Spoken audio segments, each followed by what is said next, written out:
जहां कभी गूंजती थी सीएम योगी के विरोधियों की आवाज, आज वहां विरासत गलियारा बनाने के लिए चल रहा बुलडोजर।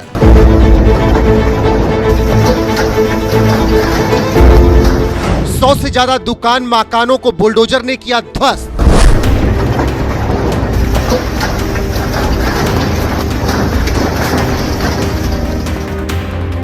कई दिनों से उत्तर प्रदेश के मुख्यमंत्री योगी आदित्यनाथ के गोरखपुर में बुलडोजर की गूंज सुनाई दे रही है। विरासत गलियारा प्रोजेक्ट बनाने के लिए शहर के पुराने इलाके में अवैध अतिक्रमण और पुरानी दुकानों मकानों पर बुलडोजर चल रहा है, जिससे सड़कें खाली हो रही हैं। खास बात यह है कि कभी इस इलाके में सीएम योगी के कट्टर विरोधियों की तूती बोलती थी, लेकिन आज यहाँ के विकास के लिए सिर्फ योगी की आवाज गूंज रही है और बुलडोजर की धमक सुनाई दे रही है।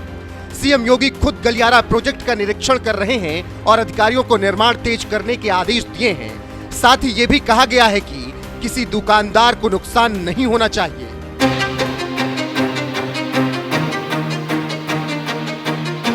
यानी विकास भी होगा और जो हटाए जाएंगे उनका पुनर्वास भी होगा। बता दें कि प्रशासन ने पांडेहाता क्षेत्र से अभियान की शुरुआत की। नॉर्मल तिराहे तक कार्रवाई बढ़ाते हुए घंटाघर क्षेत्र तक बुलडोजर चलाया। कार्रवाई के दौरान पुलिस बल तैनात किया गया ताकि किसी भी तरह की रुकावट अतिक्रमण हटाने में ना हो। क्यों हुआ बुलडोजर एक्शन? विरासत गलियारा धर्मशाला बाजार से पांडेहाता तक 3.5 किलोमीटर लंबा है। पहले 16.5 मीटर चौड़ी सड़क प्रस्तावित थी, लेकिन व्यापारियों के विरोध के बाद इसे 12.5 मीटर कर दिया गया। इसमें लगभग 833 मकान दुकान आ रही हैं, जिनमें से कई पर अवैध अतिक्रमण था। जून 2025 से सीढ़ियां तोड़ने से शुरू हुआ एक्शन अब तेज हो गया है।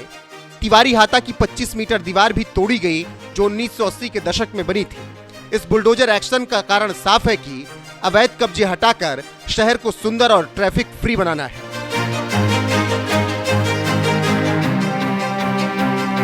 ऐसे में सीएम योगी आदित्यनाथ खुद ही पूरी जिम्मेदारी के साथ विरासत गलियारे के लिए चल रहे काम की निगरानी कर रहे हैं। व्यापारियों से मीटिंग करके उन्हें आश्वासन भी दिया है कि किसी के साथ कुछ भी गलत नहीं होगा, सबको मुआवजा मिलेगा, क्योंकि शहर के विकास के लिए विरासत गलियारे का निर्माण जरूरी है। इसके अलावा जमीनी स्तर पर पहुंचकर विरासत गलियारे के काम का निरीक्षण भी खुद सीएम योगी आदित्यनाथ लगातार कर रहे हैं।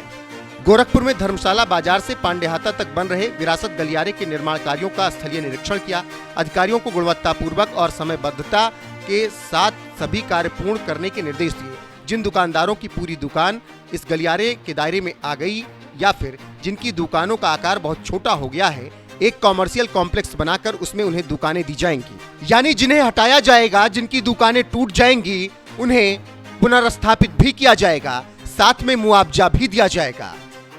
लेकिन सबसे बड़ा सवाल यह है कि मुआवजा कितना दिया जाएगा और कैसे दिया जाएगा, इसके लिए क्या प्लानिंग है।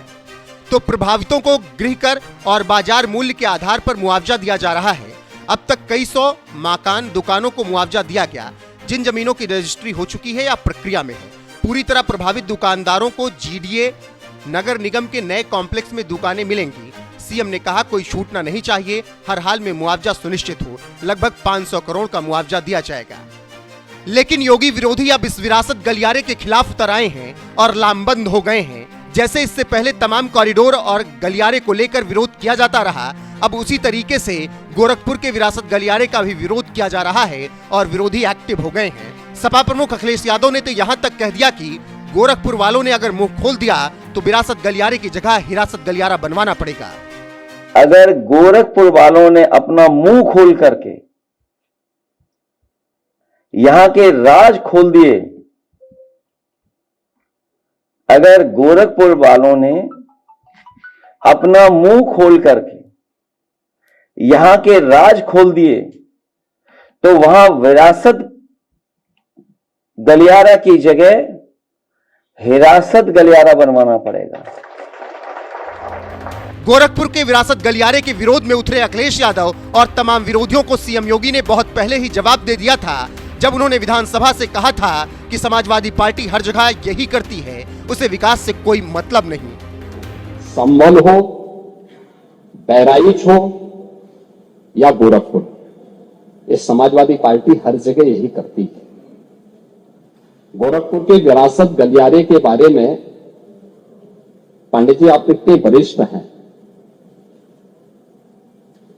लोग आपको अनावश्यक रूप से मोहरा बना करके आपके कंधे पर बंदूक रख करके, अब आपको कम से कम इस उम्र में इस बात का ध्यान रखना चाहिए कि इस उम्र में सब नहीं होने देना चाहिए जो आपके कंधे में बंदूक रख करके निशाना साधने का प्रयास कर रहे हैं।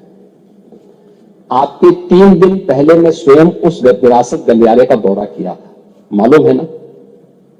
मैं एक व्यापारी से बात किया था और बातचीत करके वो गोरखपुर के सबसे पुरानी मंडी है, आप तो गोरखपुर में पढ़े भी हैं, और सबसे पुराना बाजार है, लेकिन कंजेशन होने के नाते, अवैध कब्जा होने के नाते वहां पर उस कंजेशन को दूर करके आज सड़क बनाई जा रही है। वहीं इस राजनीतिक बहसबाजी के बीच ये बताना भी जरूरी है कि विरासत गलियारा गोरखपुर के लिए इतना जरूरी क्यों है, इससे क्या बदल जाएगा, क्यों जरूरी है विरासत गलियारा। ये प्रोजेक्ट गोरखपुर की ऐतिहासिक विरासत को संवारने और पुराने बाजारों मोहल्लों को जोड़ने के लिए जरूरी है। 4 लेन सड़क बनेगी, दोनों तरफ सांस्कृतिक पहचान वाले चित्र लगेंगे, ट्रैफिक जाम से शहर को राहत मिलेगी, होली की शोभा यात्रा जैसी परंपराओं के लिए जगह बनेगी, त्योहारों में परेशानी नहीं होगी। विरासत गलियारा सीएम योगी का ड्रीम प्रोजेक्ट है जो शहर को मॉडर्न हब बनाएगा, लेकिन विरोधियों को यह नजर नहीं आ रहा है। हालांकि इससे सीएम योगी आदित्यनाथ को ज्यादा परेशानी होने नहीं जा रही है, क्योंकि शहर के विकास के लिए जो प्रण उन्होंने किया है वो लगातार उसे पूरा कर रहे हैं, वो भी व्यापारियों और मालिकों को आश्वासन में लेकर, ताकि किसी को कोई परेशानी ना हो। हाँ, परेशानी सिर्फ उन्हें है जिन्होंने अवैध अतिक्रमण कर रखा था। ऐसे में सीएम योगी के ड्रीम प्रोजेक्ट विरासत गलियारे पर आपका क्या कुछ कहना है, अपनी राय कमेंट कर हमें जरूर बताएं। साथ ही पूरे प्रदेश में अवैध अतिक्रमण करने वालों को सीएम योगी आदित्यनाथ ने कुछ दिन पहले क्या कुछ कहा था वो भी सुन लीजिए। आज का ये कार्यक्रम केवल एक कार्यक्रम नहीं है, ये अपने आप में एक संदेश भी है कि अगर किसी गरीब की, किसी व्यापारी की, किसी सार्वजनिक संपत्ति की और किसी सरकारी भूमि पर किसी माफिया ने, किसी अपराधी ने कब्जा किया, तो उसका यही हाल होगा जो यहां पर हम लोगों ने किया है, और वही हाल होगा जो प्रयागराज में इससे पहले हम लोगों ने किया है। बहनों और भाइयों, ये लखनऊ की सबसे प्राइम लोकेशन है, सबसे प्राइम लोकेशन। एक आवास जिसे एलडीए ने 10,70,000 में उपलब्ध करवाया है, अगर मार्केट रेट के हिसाब से इसको देखा जाए तो ये कम से कम 1 करोड़ में पड़ती यहां पर। लेकिन रियायत करते हुए मेरी इच्छा थी कि जब माफिया से खाली करवाएंगे तो माफिया से खाली कराने के बाद हम इस लैंड पर गरीबों का आशियाना बनाएंगे, क्योंकि माफिया से खाली होगी तो गरीब का आशियाना ही उसमें बनना चाहिए। और ये उन लोगों के लिए भी संदेश है जो लोग माफिया को अपना शागिर्द बनाते हैं, उनके कब्र में जाकर के फतिया पढ़ते हैं, उन माफिया को गले लगा करके गरीबों का शोषण करते हैं या करवाते रहे हैं। अब उत्तर प्रदेश में तो नहीं कर पाएंगे, उत्तर प्रदेश की जनता तो उनकी असलियत समझ चुकी है, इसलिए उनको जवाब देती है। लेकिन ये सभी जगहों के लिए बराबर लागू होता है। ये माफिया किसी के नहीं है, ये पेशेवर अपराधी किसी के नहीं है, ये हर गरीब का शोषण करते हैं, ये हर व्यापारी का अपहरण करके प्रॉपर्टी बनाते हैं और सामान्य नागरिकों के लिए, बहन और बेटियों की सुरक्षा के लिए इनके गुंडे, इनके गुर्गे हमेशा खतरा पैदा करते रहे हैं।